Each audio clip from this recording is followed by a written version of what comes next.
Inductive reasoning in loss বা আরোহ অনুমানের আইনের ক্ষেত্রে বা আদালতে ব্যবহার। ক্যালকাটা ইউনিভার্সিটি ফিলোসফি অনার্স বা মেজর স্টুডেন্টদের এসএসসি 3 পেপারটিতে এই ব্যাপারটি রয়েছে। এই বিষয়টি তোমাদের অনেকের কাছে অজানা, অচেনা, কিন্তু জায়গাটা খুব ইন্টারেস্টিং। একজন স্টুডেন্ট তোমাদের মধ্যেই কমেন্ট করেছিল এই জায়গাটি বুঝিয়ে দেওয়ার জন্য, সেই ভিডিও নিয়ে আমি হাজির হয়ে গেছি। তোমাদের জন্য কি অ্যানাউন্সমেন্টস আছে, যেটা হচ্ছে যে তোমরা পরীক্ষার আগে তোমাদের পরীক্ষার প্রস্তুতি কিরকম প্রস্তুতি হয়েছে সেই বিষয়টা তোমরা যাচিয়ে নিতে চাও। সন্ন্যতি কোচিং এর তরফ থেকে আমি সমীরণ স্যার তোমাদের জন্য বিশেষ মক টেস্টের ব্যবস্থা করছি, বিশেষ করে লজিক পেপারটি। তোমরা যারা যারা লজিক পেপারের মক টেস্ট দিতে চাও খুবই কম খরচে, তাদের জন্য আমি যে একটি কোড বলে দেবো, সেই কোডটা লিখে ডেসক্রিপশনে দেওয়া হোয়াটসঅ্যাপ নম্বরে হোয়াটসঅ্যাপ করবে। সেই কোডটা লিখে, কোডটা আমি শেষে বলছি, পুরো ভিডিওটা দেখো আগে, সে লিখে দিলে তোমাদের মক টেস্ট দেওয়ার সুযোগ হয়ে যাবে। তো যাই হোক, সেটা পরে আসছি সে বিষয়টায়। এখন আসি এই যে ইন্ডাকটিভ রিজনিং ইন ল, আইনের ক্ষেত্রে এই ল বা আইনের ক্ষেত্রে আরোহ অনুমান কিভাবে কাজে লাগছে সেই বিষয়টা খুব চটজলদি আমরা বুঝে নিই এবং খুব সহজে তোমাদের বুঝিয়ে দেবো। চলো দেরি না করে আসল জায়গায় ঢুকে যাই। প্রথমে আরোহ অনুমান ব্যাপারটা কি একটু আগে থেকে দেখে নিই। আরোহ অনুমান ব্যাপারটা হচ্ছে যেখানে আমরা বিশেষ বিশেষ দৃষ্টান্ত থেকে একটি সামান্য সিদ্ধান্ত করতে পারি। যেরকম এ হয় মরণশীল, বি হয় মরণশীল, সি হয় মরণশীল, ডি হয় মরণশীল, এরকম করে মানুষকে দেখেছি আমরা মরণশীল হিসাবে। এ মারা যাচ্ছে, বি মারা গেছে কখনো, সি মারা গেছে কখনো। এই থেকে আমরা একটা সার্বিক সিদ্ধান্ত করি সকল মানুষ হয় মরণশীল, সকল মানুষ হয় মরণশীল। এটি একটি সার্বিক বচন। তো এই যে বিশেষ বিশেষ দৃষ্টান্ত থেকে পর্যবেক্ষণ আর পরীক্ষণ পদ্ধতির মাধ্যমে যে একটি সার্বিক বা সামান্য সিদ্ধান্ত করা, সেটাকেই বলা হয় আরোহ অনুমান। এখন এই আরোহ অনুমানটা আইনের ক্ষেত্রে বা আদালতে বা লিগাল প্রসিডিংস এর ক্ষেত্রে আমাদের কিভাবে কাজে লাগছে সেই বিষয়টা আমাকে দেখতে হবে। আমাদের মাথায় দুটো জিনিস রাখতে হবে, সেটা হচ্ছে বিষয় আরোহ অনুমানের যে বেসিক বিষয়টা, অর্থাৎ এইটা পর্যবেক্ষণ পরীক্ষণের মাধ্যমে আমরা একটি বিশেষ দৃষ্টান্তগুলির মাধ্যমে সার্বিক সিদ্ধান্ত করছি, ঠিক আছে? অর্থাৎ সার্বিক সিদ্ধান্তটা পেতে গেলে আমার আগে বিশেষ দৃষ্টান্তগুলো দেখতে হবে। ক্লিয়ার? এটুকুনি, মানে সিদ্ধান্ত করতে গেলে আবার সেখানে বিশেষ বিশেষ দৃষ্টান্ত দরকার, বা বিশেষ বিশেষ দৃষ্টান্ত থেকে আমরা একটা সিদ্ধান্তে পৌঁছাবো। দুটো দিক থেকে এটা মাথায় রাখতে হবে। তো এইবার এই বিষয়টাকে মাথায় রেখেই আমরা বাকি যে জায়গাগুলো রয়েছে, মূলত তিনটে ক্ষেত্রের কথা বলবো। এই তিনটে ক্ষেত্র কিভাবে আমরা বিষয়টাকে, এই লটাকে এই আরোহ অনুমানটাকে ব্যবহার করি সেটা আমাদের দেখতে হবে। তো ফার্স্ট হচ্ছে মেথড অফ ইনকোয়ারি। আমি ইংরেজি নামগুলো কেন দিয়েছি, কারণ বাংলা বইতে অনেক বাংলা বইতে বিষয়টাকে লেখা আছে, তবে আমি ডাইরেক্ট বিষয়টা পড়াচ্ছি হচ্ছে আইএম কপির বই থেকে। কপি যেভাবে বিষয়গুলোকে ব্যাখ্যা করেছেন সেইটা পড়ে তোমাদের জন্য সহজ করে বাংলায় বোঝানোর চেষ্টা করছি। আমি ইংরেজি বইটাই ফলো করি, কারণটা হচ্ছে যে ওখানে উদাহরণগুলো এবং বিষয়টাকে সহজে এক্সপ্লেন করা আছে। এবং সব থেকে গুরুত্বপূর্ণ কথা, এই ইংরেজি নামগুলো কোনোদিনও চেঞ্জ হবে না, সেম থাকবে। কিন্তু বাংলা বইতে বই ভেদে থিওরিগুলোর নাম চেঞ্জ হয়ে যায়।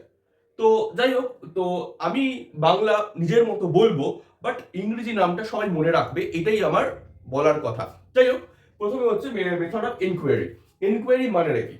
ইনকোয়ারি মানে হচ্ছে আদালতের ভাষায় বা আইনি ভাষায় বলতে গেলে তদন্ত করা। তদন্ত করা, ধরা যাক কোন একটি চুরি হয়েছে, কাউকে বলা হচ্ছে চোর।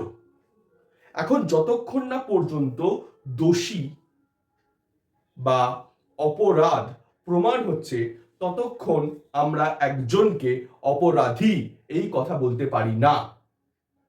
তাকে হয়তো সাসপেক্ট করা হতে পারে, তাকে হয়তো মনে হতে পারে যে সে করেছে, সাসপেক্টেড লিস্টে সে থাকতে পারে, কিন্তু সে যে অপরাধী, গিল্টি, এ কথা আমরা বলতে পারি না।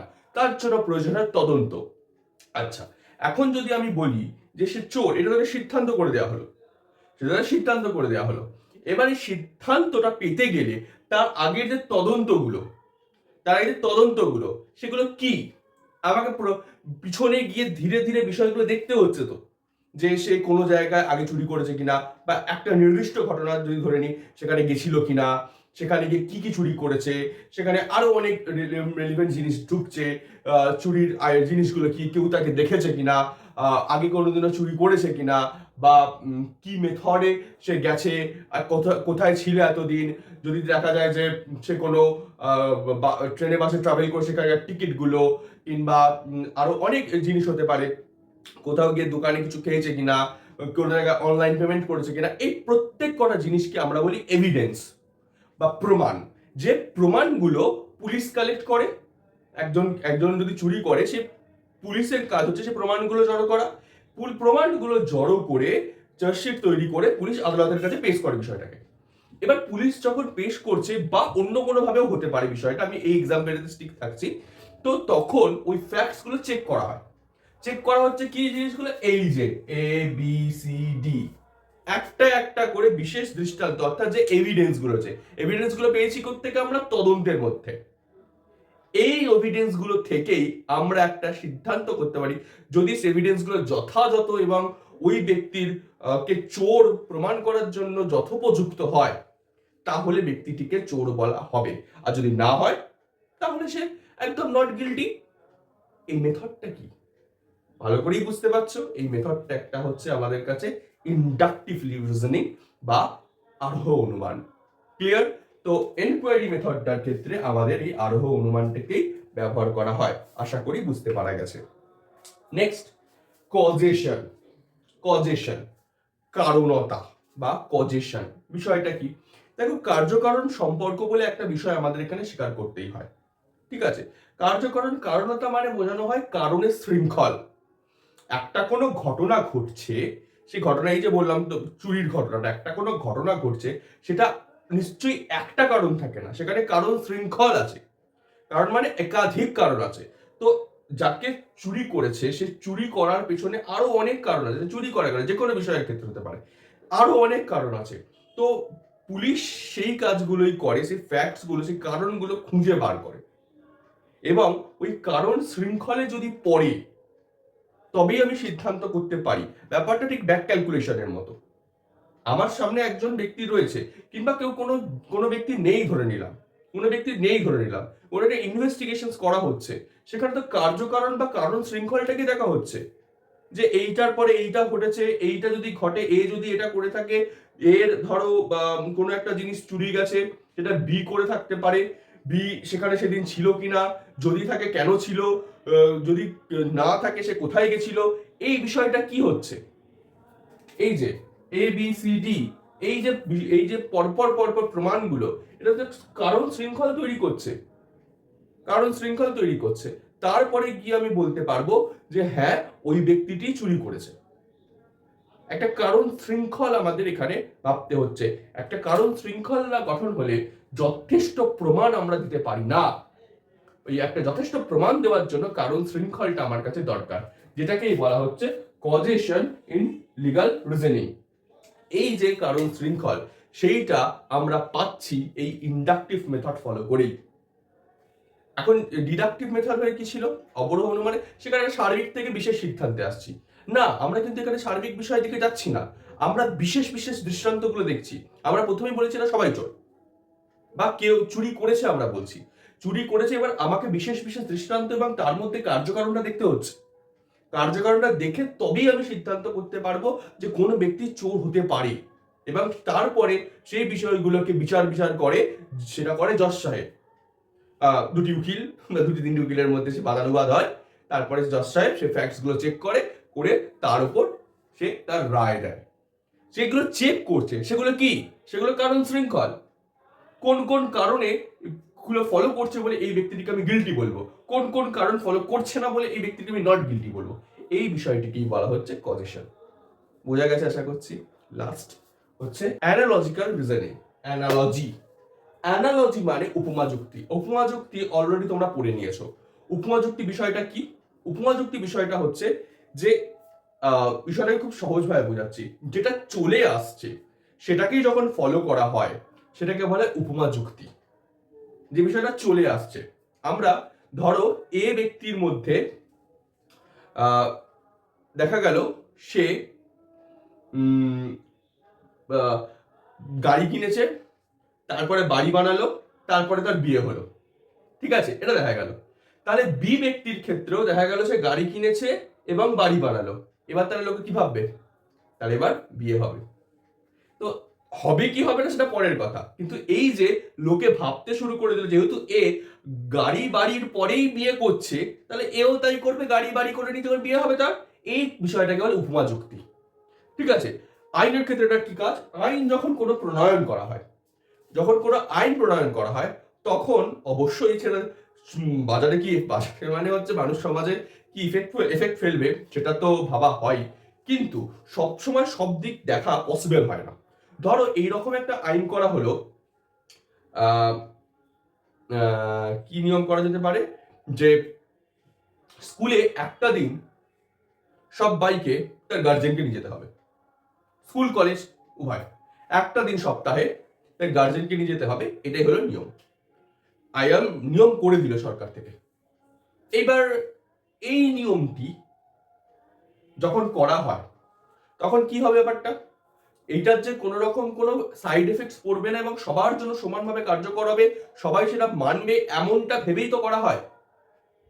এটার কি এফেক্ট হবে সেটা তো ভাবা হয় না, এবং এটা যে ভালো এফেক্টই ফেলবে এবং এইটার যে সমাজে একটা গুরুত্বপূর্ণ জায়গা হবে এমনটাই মনে করা, সদর্থক দিক থেকে ভাবা হয়।